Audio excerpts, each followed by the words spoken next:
Range rover गाड़ी के नीचे कुचले जाने वाला हेड कांस्टेबल मुनव्वर खान हमारे साथ मौजूद है। इनसे जानते हैं क्या गाड़ी का मालिक क्रिमिनल था, क्या वो किसी वारदात में मुलव्विस था या ये उसे अरेस्ट करने गए थे। ये वाकया कैसे पेश आया, हेड कांस्टेबल से जानते हैं। NA न्यूज़ की वीडियोस देखने के लिए हमारा चैनल सब्सक्राइब कीजिए और बेल के आइकॉन पर क्लिक कीजिए ताकि आप हमारी तमाम आने वाली वीडियोस से बाखबर रह सकें। तबीयत कैसी है अभी आपकी? तबीयत आपके सामने है, पूरी बॉडी पेनफुल है। मेरी टांग 2 जगह से टूट गई है, ये प्लास्टर किया हुआ है। अच्छा मुनव्वर साहब, क्या कॉल आई थी उस बंदे को जब आप पकड़ने गए? थाने से कॉल आई है कि आप ना अवारी होटल में चले जाएं, तो वहाँ पे कोई मामला है उनको दरपेश, तो वहाँ पे जाके पूछें क्या मसला है। तो अवारी होटल में हम गए हैं, वहाँ पे कर्नल साहब ने ये इस शख्स को, हमजा नामी शख्स को बिठाया हुआ था अपने सामने, और बाकी उनके दीगर 2 दोस्त भी, उनके 2 लोग कंपेनियन जो कर्नल साहब के वहाँ के काम करने वाले, वो भी साथ थे। उन्होंने हमें बताया कि ये शख्स जो है ना अपने आप को हसास अदारे का जो है वो फ़र्द बता रहा है। तो जबकि वो कर्नल साहब खुद कर्नल साहब हैं, तो वो तो जान सकते थे कि ये झूठा बंदा है, ये फ्रॉडिया है। बिल्कुल मुलाजिम आदमी को पता चला। जी।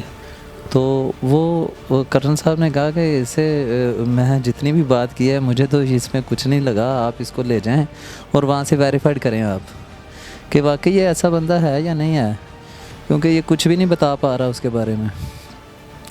इतनी देर में उसे हम कर्नल साहब से लेके अवारी होटल से लेके हम उसे बाहर आने लगे हैं। गाड़ी में मैं बैठा हूँ, मेरा वो साथ कांस्टेबल आशिक था, वो मोटरसाइकिल पे, क्योंकि हमारे पास मोटरसाइकिल थी, हम मोटरसाइकिल पे वहाँ पे गए थे, तो मैं उसके साथ गाड़ी में बैठ गया हूँ। कांस्टेबल आशिक जो है मोटरसाइकिल पे पीछे पीछे था।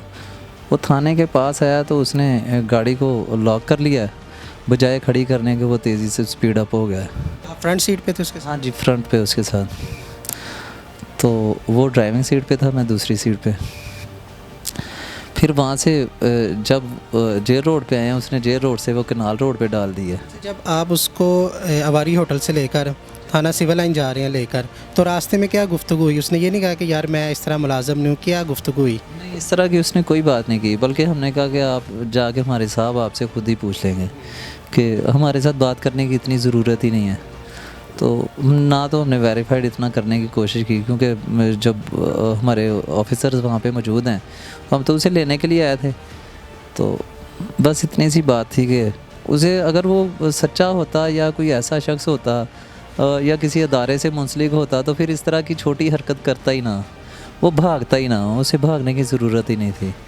क्योंकि कोई भी अगर मुलाजिम हो, पुलिस में हो, फ़ौज में हो, किसी इदारे में हो, तो वो किसी को भी बता सकता है कि यार मैं मुलाजिम हूँ, तो मुझे ये काम था, मैं इसलिए यहाँ पे आया हूँ, अपनी कोई ना कोई वजह बताएगा। अच्छा, जब उसने वो वहाँ से गाड़ी भगा ली है, निकल गया, आपने अपने साथी को कॉल कर दी इसका पीछा करें, तो उसने भी आगे थाने इन्फॉर्म नहीं किया कि इस तरह वो थाने नहीं आया, गाड़ी भगा के ले गया, कोई हादसा हो सकता है? जाहिर है वो तो मुझे बैकअप करेगा ना, वो कॉलें थोड़ी करता फिरेगा, हर किसी को कॉलें तो नहीं करता फिरेगा, वो तो मेरा बैकअप करेगा, मेरे पीछे भागेगा कि यार वो किधर उसे लेकर निकल गया।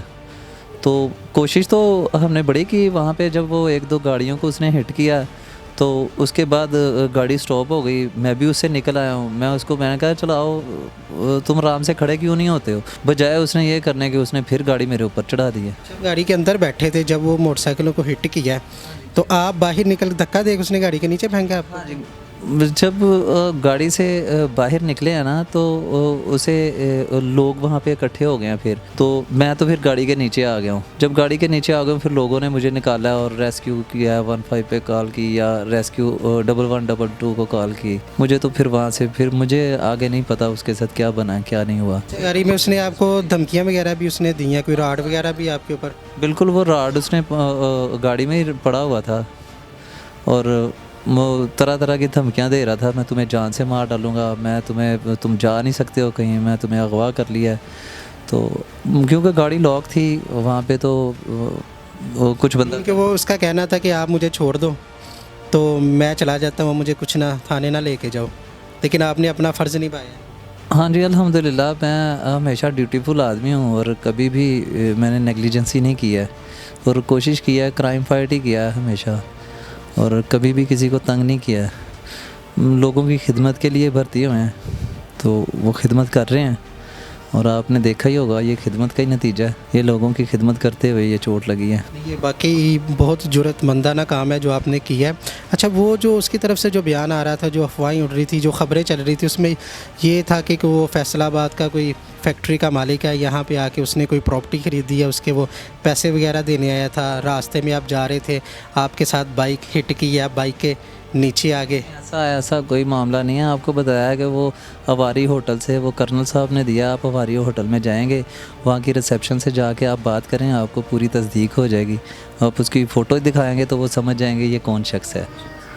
वो कह रहा तकरीबन 2.5 करोड़ रुपए की रकम थी जो गाड़ी में थी मेरी जल गई। जिसके पास 8,000 रुपया देने के लिए होटल वालों को ना, होटल वाले हमें पकड़ा रहे हैं, उसके पास 2.5 करोड़ कहाँ से होगा। अच्छा, वो जो कमरा लेना चाह रहा था वो इदारे का मुलाजिम जाहिर करके फ्री में लेना चाह रहा था। अब ये तो होटल वालों को पता होगा कि वो फ्री में लेना चाह रहा था या कैसे, लेकिन 8,000 रुपया उसकी फ़ीस थी, वो ही नहीं दे पा रहा था। वो कह रहा था पीछे से आ रहे हैं पैसे, या ऐसे हो रहा है पैसे, पीछे से आएंगे, फिर वो करेगा, वो कोई आ रहा है पीछे शख्स लेके, पता नहीं क्या क्या झूठ बोली जा रहा था उनके साथ भी, इसीलिए उन्होंने हमारे साथ भेज दिया था। नवर साहब, आपको तकरीबन 20 साल हो गए हैं इस फील्ड में, बहुत सारे मुलज़मों को आपने पकड़ा है।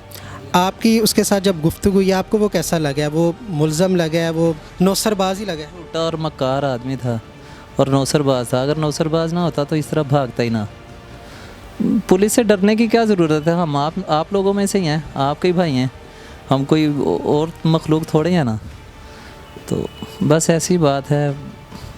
अब वो पकड़ा गया, आपकी टांग फ्रैक्चर हो चुकी है 2 जगहों से, किस तरह क्या इंसाफ चाहते हैं आप? इंशाल्लाह देखें, जिस तरह हम लोगों को इंसाफ दिलाते हैं, लोगों के लिए अपनी एफ़र्ट करते हैं, मुझे भी उम्मीद है कि मुझे भी मिलेगा।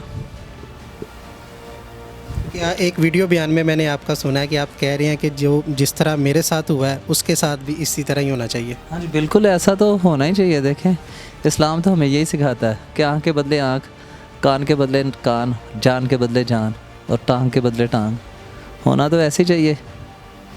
सब आपके बच्चे कितने? मेरे 6 बच्चे हैं, 1 बेटी है, 5 बेटे हैं, और मेरी बेटी हाफिज़ा है, 2 बेटे मेरे हाफिज़ हैं, ये अली मोहम्मद साहब हैं, वो अहमद साहब हैं।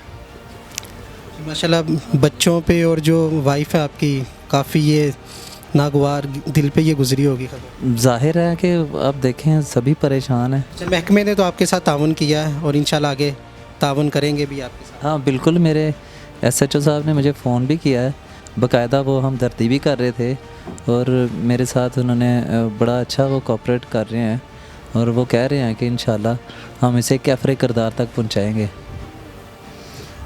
लास्ट सवाल है आपसे, दर्द में भी हैं आप, अगर वो बंदा माफ़ी मांग लेता है तो भी इस बारे सोचा है?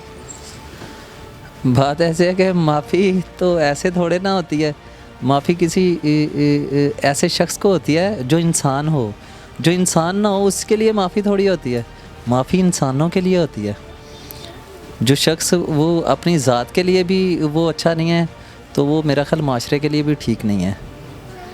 जिससे ये थोड़ी सी, यानी सिर्फ यही बताया उसने कि मैं हसास इदारे का वो हूँ, तो उसके बाद वो भाग गया।